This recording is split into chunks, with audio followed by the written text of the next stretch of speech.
Hello YouTube, this is Morgan Airspeed Prime here with my next Avatar video. In this one I want to talk about kind of where we're at with 1 week to go until New York Comic Con 2025 begins. So I'm recording this on the 2nd of October, and as you can see here from the official New York Comic Con website, it starts on October 9th. That is a week from today. Next Thursday is the day the con begins. Now we have panels on the Thursday, the Friday, and the Sunday of this event. There are 3 Avatar panels. So on Thursday there is the merchandise panel, as you can see here, 3:30 p.m. New York time. On Friday, the 10th of October at 6:30 p.m. New York time, we have the publishing panel, the Avatar Legacy panel, for the comics and novels and so on. And then we have the hopefully big one, Sunday, October 12th, the last day of the convention, 11 a.m. on the main stage. Notable, on the main stage, the 20th anniversary panel is happening. And the key piece of information that it doesn't quite say here, but it says in the press release, is that Brian Konietzko is going to be here. So one of the show creators is going to be here. Mike isn't. Again, I think the context behind that is probably just that because this is the one where they would have to travel basically across the country from where Avatar Studios is, they're not having both creators, given their important roles for the studio, leave the studio, I think is probably the idea here. So they're having Brian go, Mike is going to stay behind, and I still think that opens the door to news. So let's go over this. I've already done an in-depth speculation video, so if you want the more kind of lengthy, going into every single minor detail video, I'll link that one below. I'm going to try and more kind of summarize my thoughts here and kind of cover anything else that I kind of feel is the case, as we get closer to the event. So the first panel here on Thursday, a week from today, is the merchandise panel. Now, we had one of these at San Diego Comic-Con, but unfortunately, apart from maybe the first 5 minutes, the Magic the Gathering section of this panel, we really don't know what was said at San Diego Comic-Con. As in, theoretically, there were a bunch of merchandise announcements that were made at that panel that we still to this day don't know about from like 3 months ago. So they're doing another one of these panels here. And again, it says the idea is that Nickelodeon and its Avatar partners give a preview of the all-new toy and game lines for next year with exclusive reveals. They said the same thing at SDCC. We didn't really hear about this except for the Magic the Gathering thing where they revealed that UA card. So what's going to be here? Obviously, I'm guessing Magic the Gathering will be here because we're getting ever closer to the set actually coming out.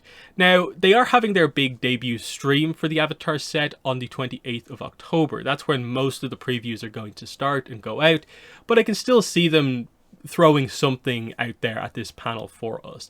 There's a bunch of stuff that they could still do, better shots of some of the products, like say the scene boxes. They haven't revealed the cards from that properly yet. That could be something. They might want to show off another kind of big high-end card from the set that is alongside the Brian Konietzko Aang. That could be a nice thing to do. Tease maybe the idea, are they doing secret layers?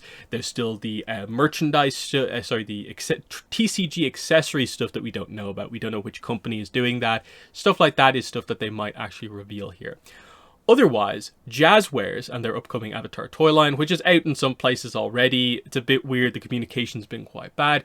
Jazzwares is probably the other company we expect to do a lot at this panel, because we don't know anything beyond that first initial wave of stuff. And we don't even know the full breakdown of wave 1 for most of the line either, because, some of the stuff that's out at the moment in America, I think it's mostly almost like a preview, early kind of release wave, and not everything, not all of the products have actually showed up that we know about in stores yet. So when's the launch happening? What exactly are we doing here? And then, of course, what does Wave 2 look like? How is that changing it up? Are we doing Wave 2 for every single thing that they've announced? What characters are included? Especially given that it is Avatar Legends. Is Korra on the table? Are they going to announce any Korra stuff here? That's what we want to know about. But I think almost the more interesting thing here is, like, we know, one thing we do know from the SDCC panel is that they had a full slideshow that looked like it actually did feature stuff from other companies as well. What companies are included here? Because I followed the news quite closely, especially when it comes to the merchandise. And there really hasn't been that much this year outside of Magic the Gathering and Jazzwares. So what is the other stuff to show off? Like, sure, you've got your Zuko Nendoroid that's coming out soon. That's fine. But for next year, like, getting deeper into next year, like, okay, you've got that. You've got your first 4 figures stuff that we've already seen before. But is there anything more? Is there stuff, like, what is the newer stuff that they're actually talking about here? What does game lines mean? I think what they do mean by that is that Avatar Trivial Pursuit came out relatively recently, and I think there have been listings that have gone up for an Avatar version of the game Clue as well. I'm guessing that's kind of what they mean there. But the other point here is just that, hey, it would be nice to get a breakdown of all the manufacturers who are actually making Avatar stuff now, and this will give us a sense for what companies are going to be making Avatar stuff when the movie comes out in October. Because I'm guessing a lot of these companies were hit probably quite hard by the fact that the movie was pushed back by 9 months, and all of a sudden they've gone from being on the verge of announcing their stuff to they still can't reveal it yet. So how many of these companies will maybe say, we do have stuff for the movie planned, but we can't show it off just yet? Will they be clear about that or not? That's going to be a kind of interesting thing. Obviously, I think based on the fact that we go into this event without an officially revealed image for the movie, we're certainly not going to get reveals for movie merch. But will they just announce that they're doing it? That's the big question. The main thing for me with the merchandise panel is I just want there to be some coverage from it. Both from fans, but also officially. This was probably the biggest failing of SDCC, was just that if none of these companies actually put out what was revealed here, except Magic the Gathering. And that needs to be improved. But I also hope fans get in here and can actually report on what's going on here, because I think finding out what the extent of Avatar merchandise is now will tell us a lot about what is going on in the future. I know a lot of people don't care about the merch, but I think it'd actually be a cool thing to get the details on. Because, you know, when have we ever had a merchandise panel before this year? We've never had that. This is actually exciting. The second panel is the publishing panel. So, Abrams, Dark Horse, Webtoon, Magpie Games. Straight away, look, Webtoons, I don't think they're going to announce anything. Maybe the date Korra comics are coming to the platform specifically, but realistically, unless they announce new original content, no one really cares. Magpie Games have been at these panels for the last couple of years, and it feels like they're so hit and miss on when they actually do or don't announce anything. As in, like, if you don't have anything planned, why are you at this panel? Voyage of the Unity is still quite a bit away, and we're mostly getting updates through the Kickstarter on that, and it's being mostly done by Beetle and Grimm, not as much with Magpie. So what are Magpie themselves working on? Where's the Spirit World book? I'd like an update. But are we going to get it? I just don't know. Abrams are in an interesting spot because City of Echoes has been out now for a while, and there's really nothing more to talk about with it. Judy Lin is here at the panel. What more is there to say? I don't really know. Maybe you can go into spoilers a little bit more. Maybe that'll allow for the discussion to flow a little bit better. Randy Rabai is here, so of course we're going to talk about Roku novels.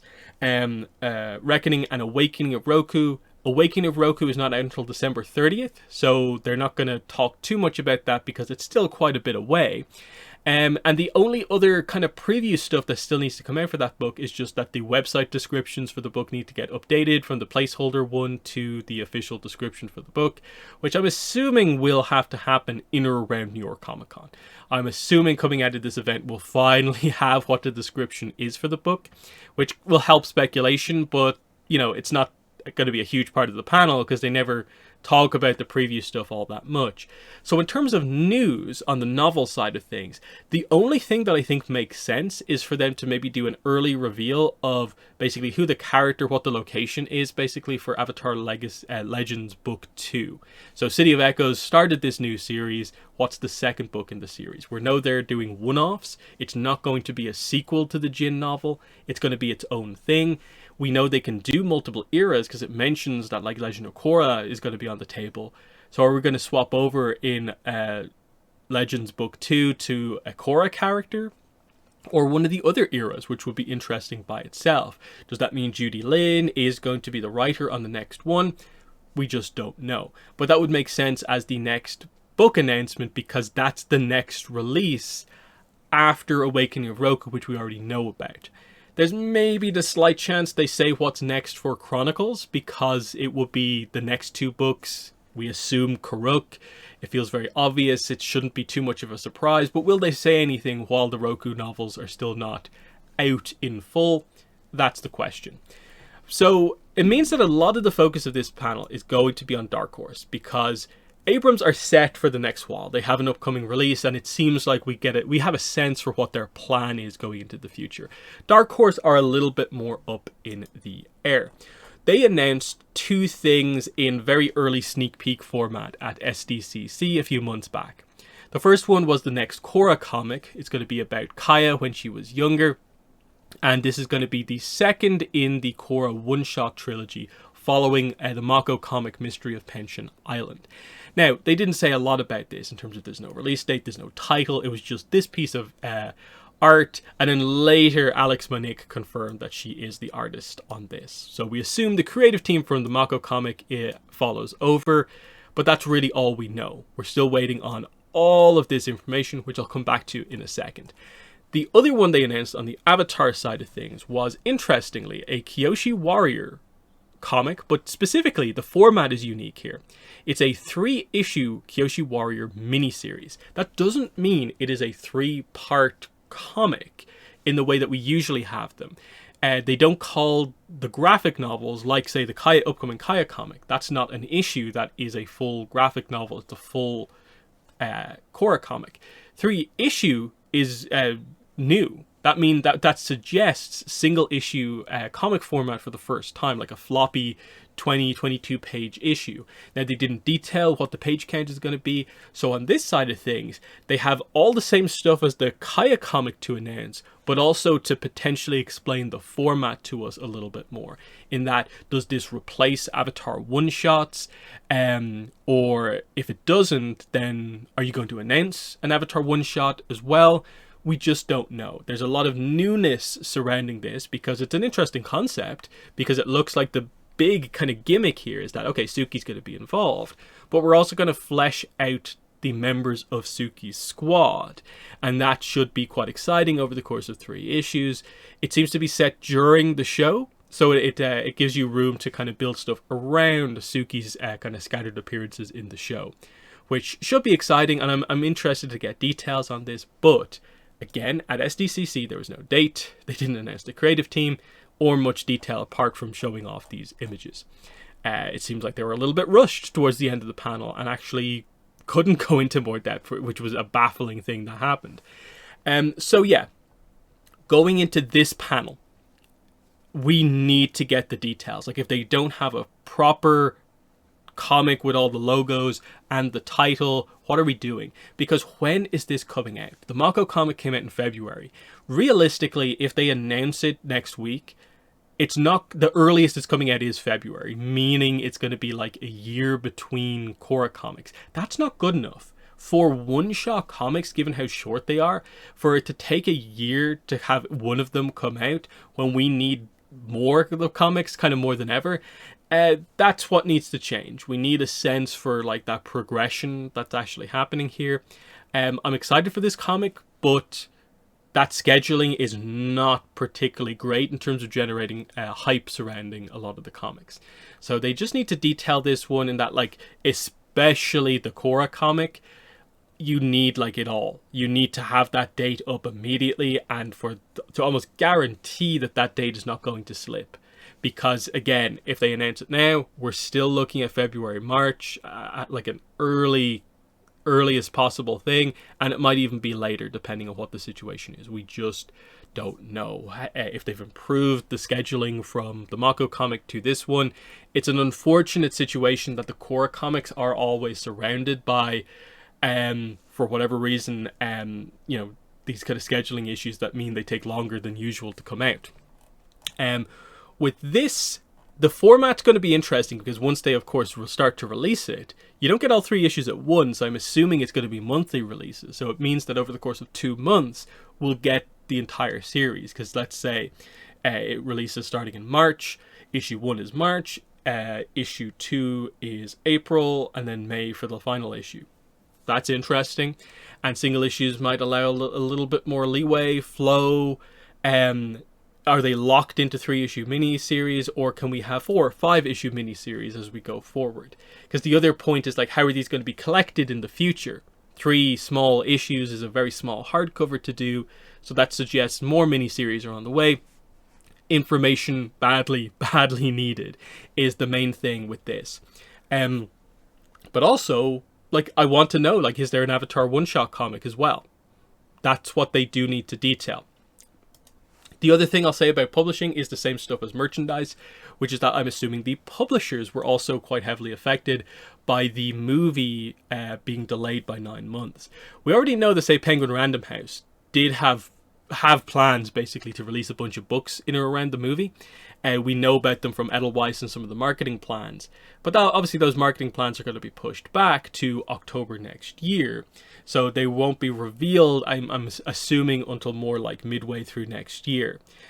So these publishers are going to have that kind of gap of stuff that they thought they were going to release in or around January for the previous release date of the movie, now is completely pushed off by basically a full year.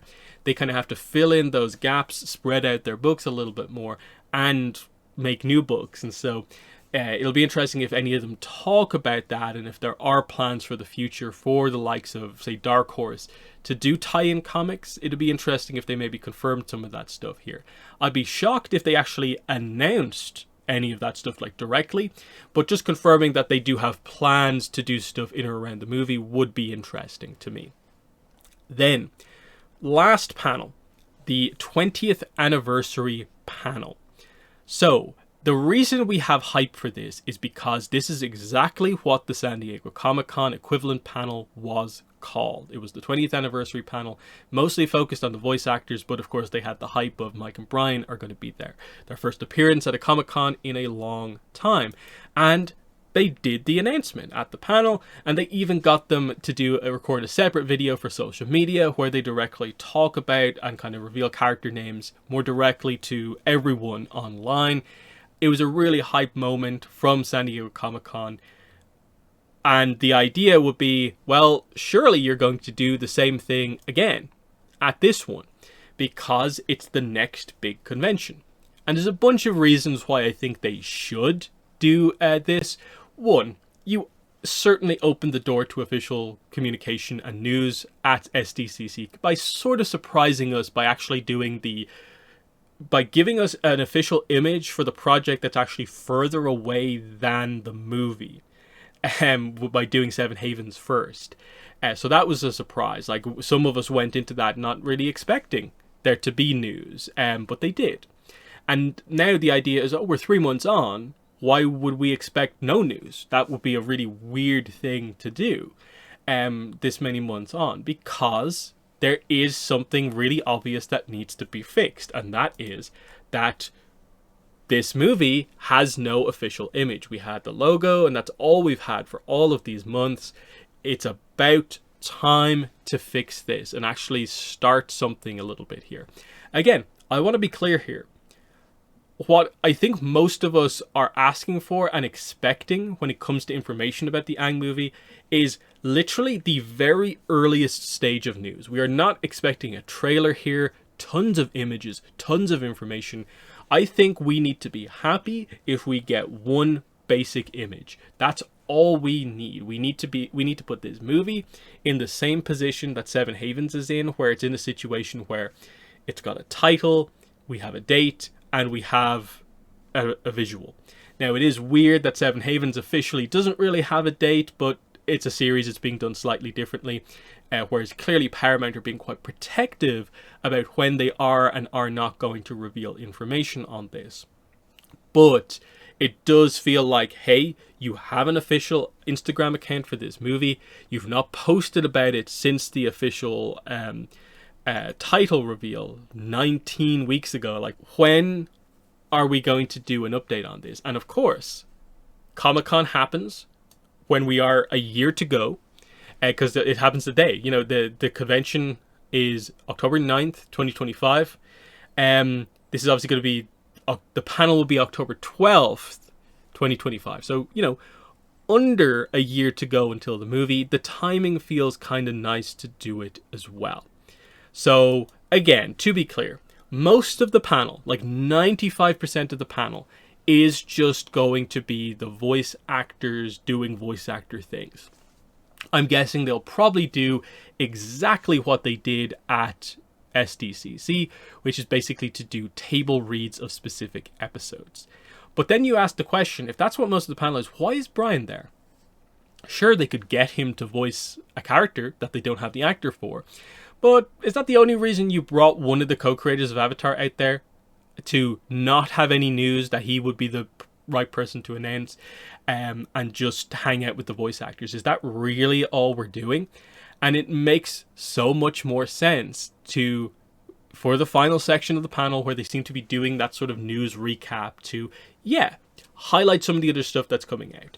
At the big panel, mention Avatar Magic the Gathering, mention the Seven Havens image from San Diego Comic-Con. But then when it comes to talking about the movie, please don't just leave it at the logo and that you have the release date.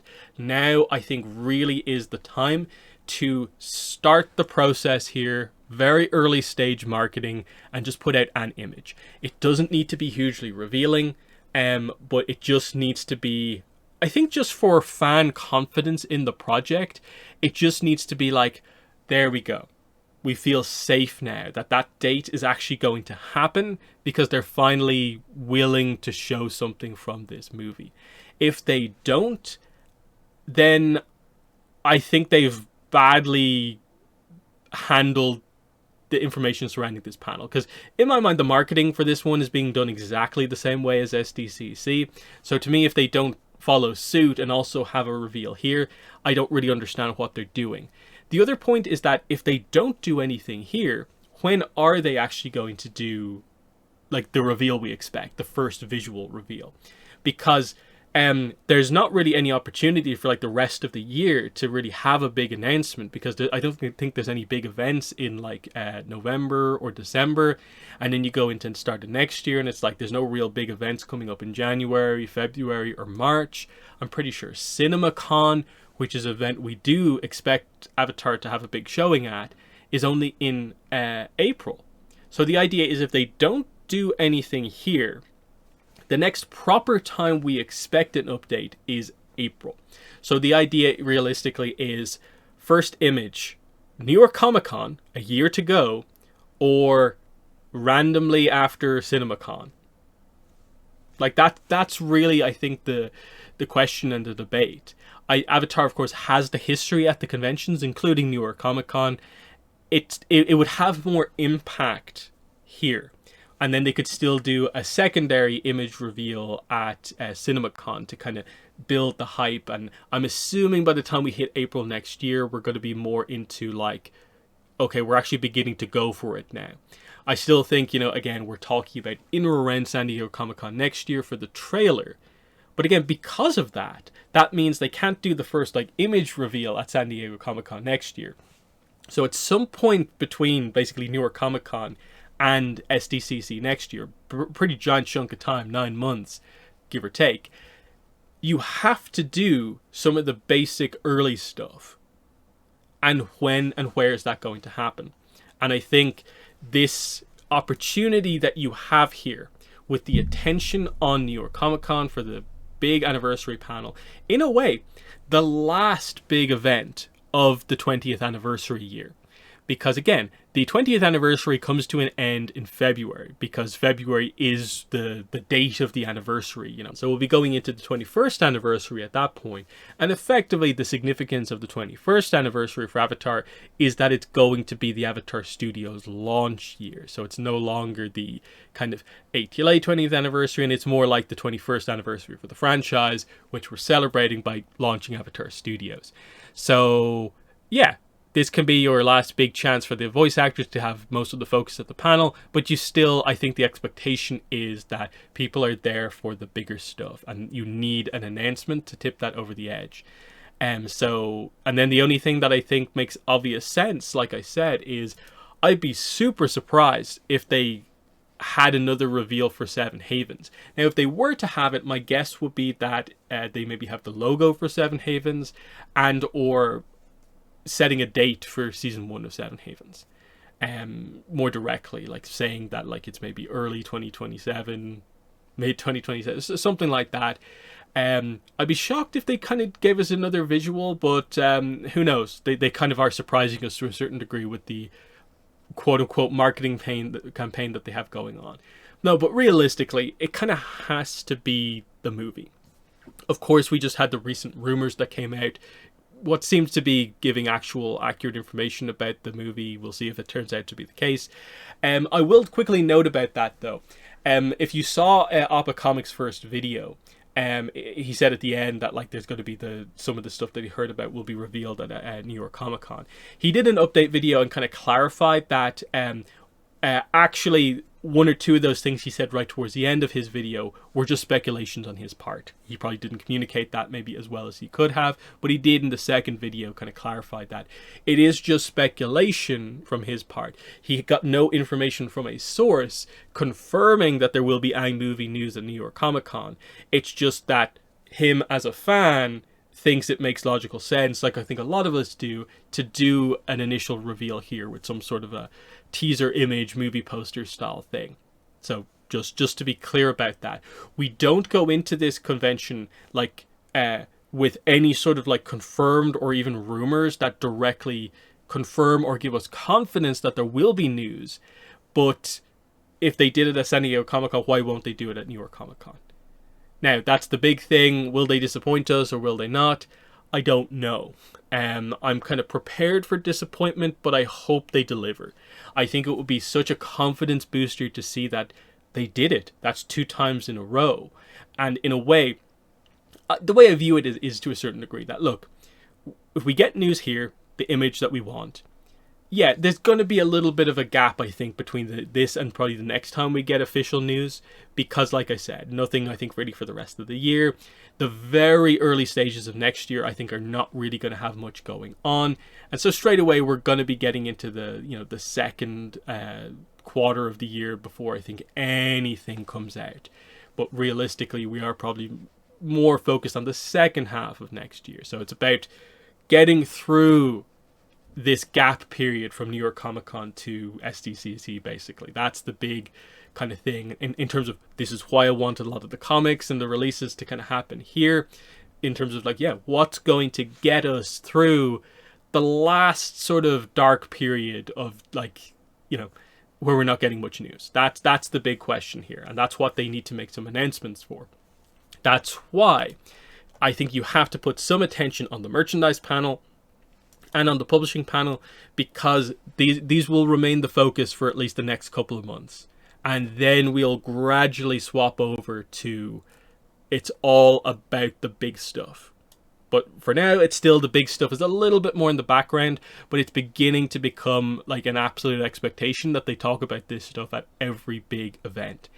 So, gonna wrap up the video there and just kind of leave you guys with the idea of, hey, what do you think is going to happen at New York Comic Con?